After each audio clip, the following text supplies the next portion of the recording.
我晏晝要合好大嘅飯。阿姨下晝俾多個飯你。阿姨，阿姨，阿姨冇飯食嘅。早晨，大家好，今日有一個特別嘅任務。平時大家行嘅山徑究竟係點樣嚟嘅呢？睇埋今次呢一集咧，大家就知道啦。而家咧，我就喺金鐘參加咗一個好得意嘅 workshop，咁就係咯，睇埋落去大家就知噶啦。我而家行啦。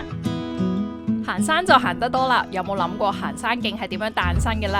原來一條行山徑放喺山脊嘅邊個位置都經過細心嘅考慮，當中蘊含好多科學嘅原理，包括落雨嘅時候嘅去水考慮同埋水土流失嘅考慮。建設山徑其中一個原因係引導行山人士用同一條路線去探索個山嶺，減少對山嶺嘅干擾。山徑嘅設計會喺登山人士嘅角度同埋盡量保持大自然原貌嘅考慮之間取一個平衡。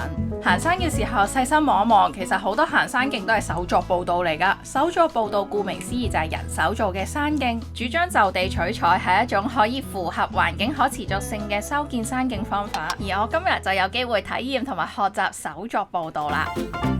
而家已經落咗車啦，上咗條車路，應該差唔多要開始啦，做呢個技工。咁而家大家睇到啲工具，我係放咗喺地下，大家望一望啲工具個擺法係點樣。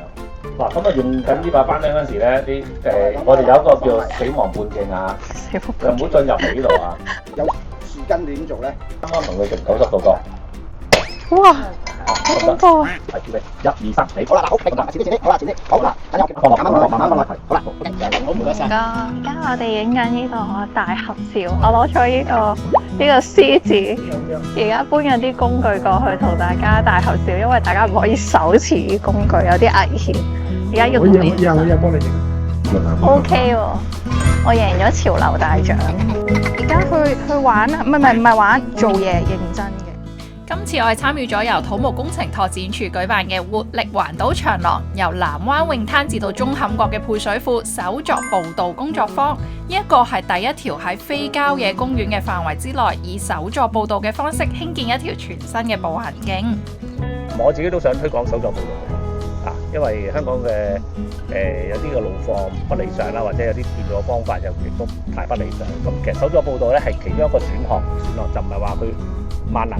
咁但係喺一啲合適嘅位置咧，譬如好似今日呢條路咧，其實攞嚟做手作步道咧係其實係一個好好嘅選項嚟嘅，因為呢個環境係好自然嘅。咁如果大家諗諗如果呢度係用石屎啊或者咩做咧，其實就相對嚟講係冇咁好睇嘅。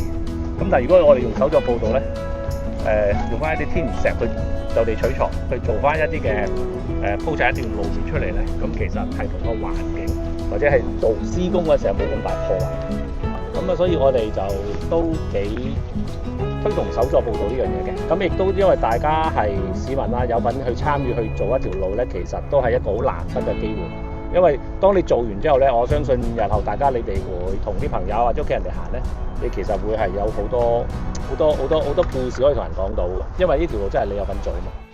而家真係要開始整啦！我哋負責嗰個位咧，因為有啲斜，所以導師就話要攞嚿大啲嘅石頭，但係唔知點樣揾咁大嚿石。我要揸相機，其實一人揸緊一個工具，我喺度揸流灘。扶住，呢個係啊，夠大咯。嗱，下邊咧將個網袋放喺下邊。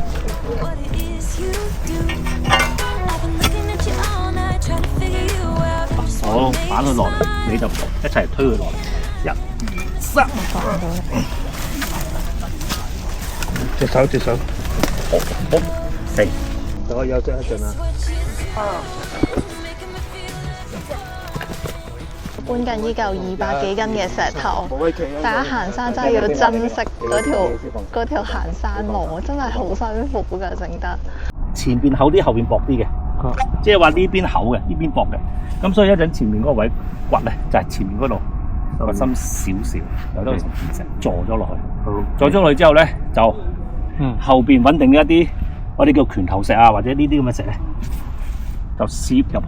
而家有兩組，一組係掘泥揾緊翻釘，另一組要執石仔，執拳頭大嘅石仔。咁好明顯，我而家已經去咗呢個執石仔組啦。即係呢個大細嘅石。係，最好就係做呢啲。一個人頭大嘅。人頭大嘅石，咁拳頭石仲要唔仲要兩種石都要。好。你鬆手。呢啲細石咧係我哋之前一路都揾唔到，但係原來咧揾啲鋤咧鋤開啲泥咧就會發現啲細石。搬緊嚿大石用啊嘛。唔好用手抽入，有得個力食晒佢嗰個角度。條繩太長。我都係咁啊。係分咗兩組啦，一組咧就係下邊嗰度砌緊呢個叫做傍邊咧，就係個路邊嘅一個頂住嘅一個位置。咁然之後上面嗰組咧就真係砌緊個路嘅，咁我哋係負責好少級數嘅啫，係好似話做3級定4級。咁而家前面咧就搬緊大石啊，其實呢個勁好靚。我而家要鋤泥啊，鋤開啲泥砌嚿石上去。好，冇事啊。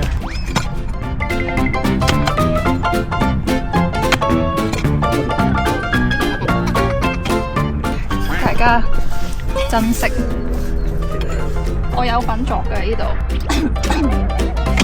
我晏晝要合好大嘅飯。你坐大地下就俾多個飯你。好嚟。茶姨，而家我放飯啦，咁然之後咧係每人有飯盒。之前咧已經揀咗噶啦，活動之前有得揀自己想食咩。而家食嘢啦，一陣再同大家報道。係啊。好靚啊！呢個中肯角泳灘對出嘅海域，跟住都有啲薯片，好靚嘅海，同埋見到海洋公園添。食飽飯啦，繼續揼石仔。我哋而家係要上呢個山頂，上山頂影相之後咧，就翻返去啱先嗰個位。好靚啊個海！見到海啊，開心的感覺。突然嘅行山行程，好開心。好啦，跟住我又開工啦，認唔認得呢一級啊？其實食飯之前已經整緊噶啦，真係整好耐噶，每一級都。呢啲石頭都係就地取材，唔係度身訂造噶，所以成日都要咁樣轉動啲石頭，揾一個最適合嘅位置。其實有啲似喺度玩俄羅斯方塊啊！而家要攝啲石落去，哇係！揾到一個合適嘅角度安放頭先嚿大石之後，就要揾啲細石攝喺佢嘅側間，仲要用錘仔咁樣揼實佢，令到嗰塊大石唔會再喐動。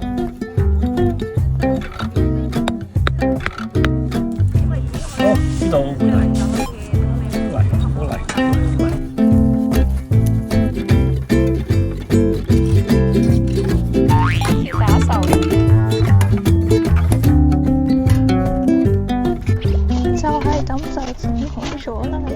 我有份整噶，其實下邊嗰級我都有份噶。嘿，我要同呢級影相。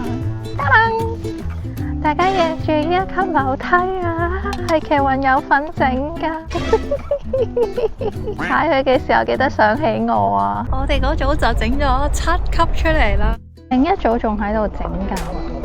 我哋啱啱咧就整完啦，翻嚟後邊嗰個大本營嗰度，大家喺度食緊個下午茶，飲緊嘢，真係超好玩同埋有意義嘅一個活動。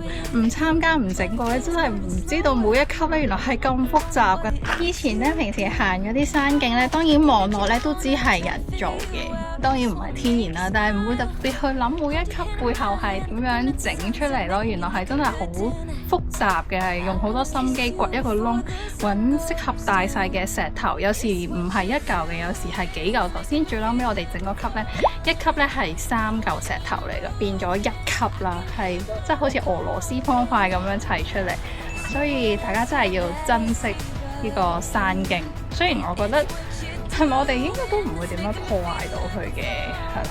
不過點都好啦，大家每踩一級嘅時候咧，諗下原來背後咧有好多人用咗好多嘅努力，唔單止體力上嘅勞動，仲有腦筋上嘅勞動。每一條山徑咧真係得嚟到不易啊，好有意義嘅一個活動。咁如果大家有機會參加嘅話，都可以參加下啦。不過我聽講咧都幾枯啊呢個活動，咁就即管睇下報唔報到啦。想睇更多戶外嘅資訊，記得訂閱我嘅頻道，開埋隔離個鈴鐺仔，留言讚好，分享呢段影片。我係 Karen 奇雲羅，我哋下條影片見啦。Want you, I wanna kiss you before the